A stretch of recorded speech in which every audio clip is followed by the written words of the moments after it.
Olá, turma! Estamos aqui para a aula de encerramento da disciplina de Educação Inclusiva, onde revisitaremos as unidades estudadas durante o percurso das 60 horas dessa disciplina. Na unidade 1, nós podemos conversar sobre a categoria da diversidade e inclusão social. Na unidade 2, percorremos a educação especial na perspectiva da educação inclusiva. Na unidade 3, conversamos um pouco mais sobre o currículo e diversidade. E na unidade 4, conhecemos os recursos e os serviços que compõem a tecnologia assistiva e o atendimento educacional especializado. Na primeira unidade, conversamos sobre a categoria diversidade e inclusão social, identificando a dialética existente entre inclusão e exclusão social, e como estas impactam sobremaneira na inclusão social dos indivíduos na sociedade. A exclusão nas dimensões econômica, social e cultural tem impacto significantes na vida de grupos sociais que ficam à margem ou fora e sem acesso aos direitos que lhes são garantidos constitucionalmente. Tá? Então, nós vimos que essa perspectiva de exclusão criada pela sociedade, pelo homem, para o homem, tem impactado na vida de muitos indivíduos, né?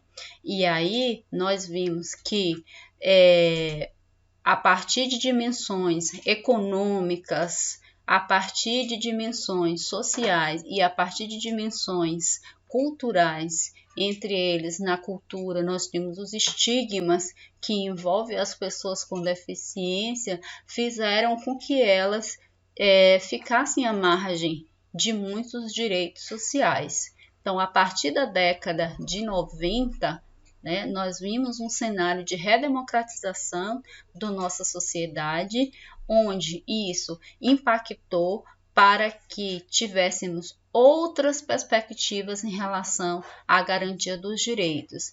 Estes que foram mobilizados pela organização civil de diversos grupos sociais que estavam à margem ou que não tinham acesso aos seus direitos. E a partir de 1988, com a aprovação da Constituição brasileira, que foi garantido o direito social a vários grupos até então excluídos, nós tivemos aí um marco na década de 90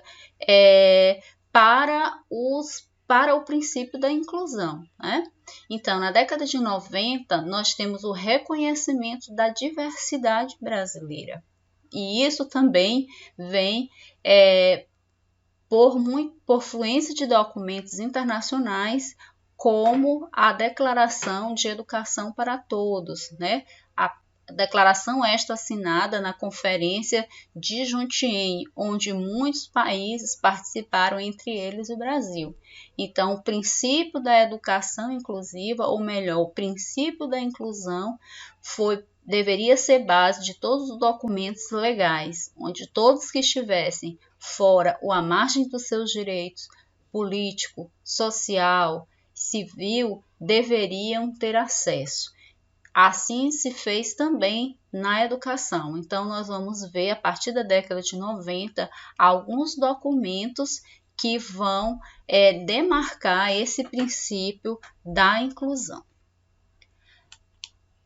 A partir dessa compreensão e desse marco histórico na década de 90, nós vamos, na segunda unidade, entender melhor a educação especial, vindo para uma perspectiva da educação inclusiva. Mas, num primeiro momento, nós vamos entender como foi a história da educação voltada para essas pessoas, especialmente as pessoas com deficiência, como foi marcado toda a história da educação para esses sujeitos. E aí nós vimos no primeiro momento que a história da educação para esses estudantes foi pautado num paradigma da segregação ou mesmo da exclusão, ou seja, eram pessoas que deveriam ser banidas da sociedade. Tá? E aí, ao curso da história e da dinâmica da história, nós passamos para um outro paradigma, que é o paradigma de serviços. Esse paradigma de serviço tinha como perspectiva a integração desses sujeitos, desses indivíduos na sociedade, mas a partir da sua adequação, ou seja, o foco era no sujeito. O sujeito precisava estar o quê? Precisava estar adaptado, ele precisava estar apto para conviver socialmente. Então, a centralidade estava no indivíduo, no sujeito. Ele precisaria adequar-se de forma com que a sociedade considerava como normalidade para atuar ou para conviver socialmente, né? Então, ele sai desse princípio de exclusão total, de segregação, e passa a conviver num princípio de integração, que nós podemos considerar também que era uma nova forma de segregar, de excluir, mas com chances e possibilidades, desde que conseguisse alcançar os padrões de normalidade definidos pela sociedade. Nós passamos desse paradigma de serviço para um paradigma de suporte, onde a centralidade, agora nesse momento, não está no sujeito, mas na sociedade. Ou seja, a sociedade precisaria adequar-se, dar os suportes necessários para que o sujeito ele tivesse condições de ele tenha, na verdade, condições de acessar seus direitos. Então, a responsabilidade nesse momento passa a ser não só do sujeito, mas de toda a sociedade. Então, a sociedade tem que fornecer o suporte necessário para que esse indivíduo acesse, a partir da perspectiva do que? Da diversidade, de que as pessoas, de que os sujeitos são diferentes e que essa sociedade ela tem que dar os suportes necessários para que esses sujeitos que são diferentes, que têm necessidades específicas, acessem aos bens culturais e sociais. Ainda na segunda unidade, partindo do contexto dessa história da educação especial, nós podemos ver, dentro desse paradigma de suporte, os marcos legais que vão embasar a educação nessa perspectiva inclusiva. E aí, como nós falamos, no primeiro slide, na primeira unidade, nós tivemos o marco aí da Declaração de Jontien. Claro que antes de Jontien, nós já tivemos aqui a aprovação da nossa Constituição em 1988, mas a Declaração de Jontien ela tem uma importância no contexto da educação, porque foi a declaração assinada por todos os países signatários daquela conferência para uma educação que abrangesse, que desse acesso a todas as pessoas que estivessem, a todos os grupos sociais que estivessem fora da escola, tá? Para o contexto da educação inclusiva, nós temos também a Declaração de Salamanca, assinada em 1994, que trata especificamente da educação especial. Então, vejam, na Declaração de Jontien, em 1990, ela fala de uma inclusão para todos os indivíduos, mulheres, índios, negros, menores de rua, que estavam fora da escola. Na Declaração de Salamanca, nós vamos tratar especificamente dos estudantes da educação especial, tá bom? E aí a gente tem a Constituição Federal de 1998, aqui foi colocada aqui, mas nós já falamos anteriormente que ela também é um marco dentro do contexto do Brasil. E aí, depois da Declaração de Salamanca, nós tivemos a aprovação da Lei de Diretrizes e Bases da Educação Nacional, que traz também aí a educação especial como uma modalidade de ensino e dá ênfase a essa educação que deve perpassar a todos os níveis da educação, ou seja, abrindo aí as possibilidades para que os alunos público-alvo dessa educação tenham acesso a todos os níveis, né, de educação, de ensino. A Política Nacional na Perspectiva da Educação Inclusiva, aprovada em 2008, também é um grande marco para a educação especial. Por quê? Porque ela vai orientar, vai definir o público-alvo, né, dessa educação e vai orientar como que essa educação deve ser organizada e além de que traz, né, o atendimento educacional especializado como uma das suas ações, né, para que este serviço ele dê condições de assessorar tanto a educação regular quanto os estudantes na perspectiva de que esses tenham autonomia e alcancem êxito na sua aprendizagem. A partir daí, nós temos a diretriz do atendimento educacional especializado, o decreto de 2008, né, que vai organizar e orientar esse atendimento. Temos ainda a Lei Brasileira de Inclusão, aprovada em 2015, e a última aprovada, né, que substitui a Política Nacional de 2008, nós temos a Política Nacional de Educação Especial, equitativa, inclusive com aprendizado ao longo da vida, aqui aprovada em 2020. Tá?